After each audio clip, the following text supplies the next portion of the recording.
Guidance and goodness para sa ating mga spirits. Guidance and goodness para sa ating mga spirits. Guidance and goodness para sa ating mga spirits.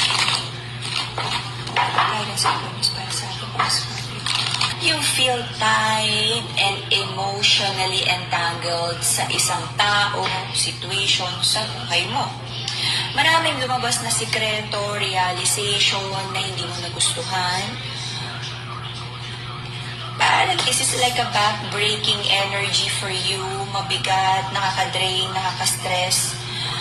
Marami kang bagay na gustong makuha, like meron kayo hinihintay na blessing or kontrata sa trabaho, check it, kung ano man. But kung ano man yun, parang na-reveal sa'yo na parang may mga delays kung ano man itong hinihintay mong matanggap na financial blessings. Okay? Naging atras-abante, pero sabi mo, dito ka lang, aayusin mo yan, kung promotion yan, trabaho pa rin. If this is like a kontrata, ka-partner, kung ano man, you're still like talking to the client para maklose mo pa rin yung deal. Meron namang mga dumarating, but yung malaking blessing na gusto mo, it feels like wala pa, nagkakaroon ng delays sa buhay mo. But, I don't know, in the middle, parang biglang bumalintad. Biglang nagulat ka na unsyame. Manifesting, Wheel of Fortune, abundance, good luck. Binigyan ka ni God na magandang blessing, relationship man yan, or kabuhayan, kapirahan, but it feels like naunsyame. Hopefully, this is not because of neglect, okay? O na parang maraming nangyaring like hindi maganda, injustice, unfair situation na nagdala ng broken heart, disappointment. This is a strong soul connection, but medyo because hindi kayo energetically aligned, hindi pareho ng readiness, medyo nagkakaroon ng disagreements, okay? The King of Wands, the masculine in this connection, jive naman kayo ni feminine, but the energy of the masculine medyo mapaglaro. Okay? Hindi siya ready na mag-stick sa isa, hindi siya ready for commitment. Kaya tuloy ko yung mga wish fulfillment, yung mga pinangarap, and tinatry niyong buuin na future para sa inyong dalawa ay parang yun nga, naunsyame. I feel no, Scorpio, pagdating sa love and money, medyo hindi maganda yung energy for now. Okay? Claim natin na temporary lang to. Same old cycle, sabi ng feminine sa connection na to, ilalaban niya ang kaperahan, kabuhayan, kahit like side hustle, double job, kung ano man ang kailangan niyang gawin, gagawin niya. Ayun lang, parang may nakadikit sa yung manloloko or opportunista, away, ending, okay? Ending, para walang away.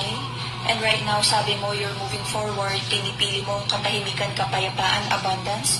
Focus na lang sa trabaho, pera, provision para sa pamilya, para din mabuo mo yung like abundant life para sa'yo. Recent past, ang daming naging confusion sa'yo, bakit pa ito nangyari, bakit mo nakilala itong mga tao na to, ano yung lesson, ano yung dapat mong gawin, ano yung mga dapat best decision para hindi na ito maulit.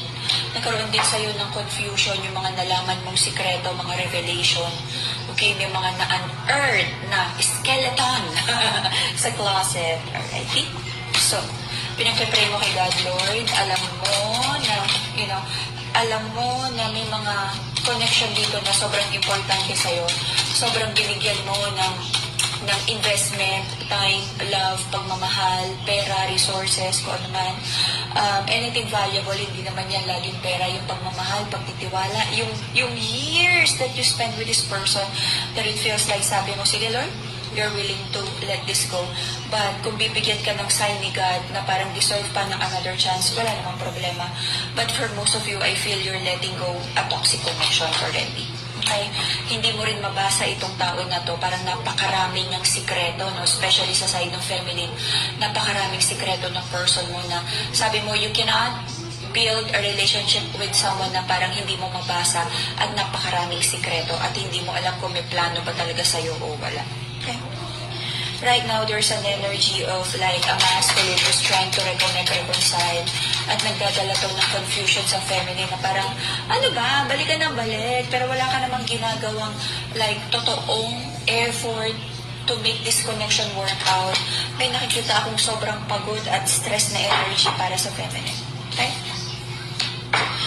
Para sa yung person, nalulungkot siya, parang hindi siya ready for a commitment. Na parang, ito pala yun. Kapag pala nagsasama na, may mga batas, bawal pala yan. Pag may anak pala, ganito pala kalaki yung responsibilidad. This masculine is not ready for commitment. And mag-ingat, no, kung wala pang bata. Ingat kasi baka magkaroon ng baby energy dito. And I don't think and I don't feel that the masculine is ready for this kind of, responsibilities. Okay.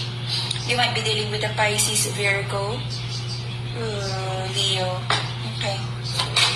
Maraming hinahanap na wisdom ang iyong person. Ready ba talaga siya sa isang solid commitment? Mahirap yun eh. Nasa commitment na kayo. Ngayon pa niya iisipin kung handa siya. Ano ba? Okay. So, meron ka mga doubts, especially sa side ng feminine, kung honest ba talaga ang masculine na to.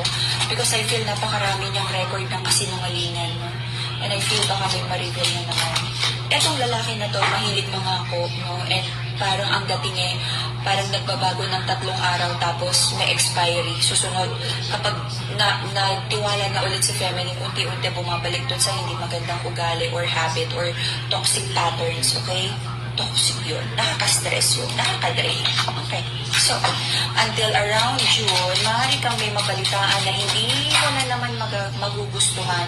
Kasinungalingan, chismis, like hindi magandang ugali or balita tungkol sa yung person. But I feel the feminine would choose peace, na lumayo na lang. Yung iba sa inyo ayaw na rin makibalita, bahala siya kung ano gusto niyang gawin, bahala siya sa buhay niya, okay? There's an energy here of parang napakabigat ng connection na to. Maaari na namang magkaroon ng hindi magandang pag-uusap. So, feminine, choose yourself, choose your peace of mind, choose your mental health, choose your victory, personal growth. Kung ano man ang pinagdadaanan ni masculine, hayaan mo na siya. Let him fix kung ano man yung mga toxicity na yan na siya muna. Kasi pag sasamahan mo siya, masusugatan, masasaktan ka rin by this person fighting his own demons. Okay? Feminine, alam mo, lalo na kung may hinahabol ka na pangarap, unahin mo yung pangarap mo. Kasi may nakaabang na naman sa yung magandang opportunity. And hindi mo pwedeng laging hilahin pataas si masculine. Siya kasi yung dapat na mas angat sa'yo. Siya yung tutulong sa'yo paangat. Hindi yung ikaw yung tumutulong kay masculine. Hindi ganun. Mahihirapan kapag ganun because yung mga lalaki, yung mga masculine leaders yan, they would take you kung nasaan sila and not the other way around. So, if you feel na mas malayo ka in terms of readiness and direction sa buhay, you cannot take the masculine where you're at, feminine. It's the other way around. Ikaw yung madadrag if the masculine is not doing the inner work, Righty? So, kailangan gumawa ng better decisions and unahin mo yung sarili mo. And para sa masculine sa connection na to, napakaraming transformation pa na kailangan pagdaanan. Alrighty? And now will be the Scorpio reading for the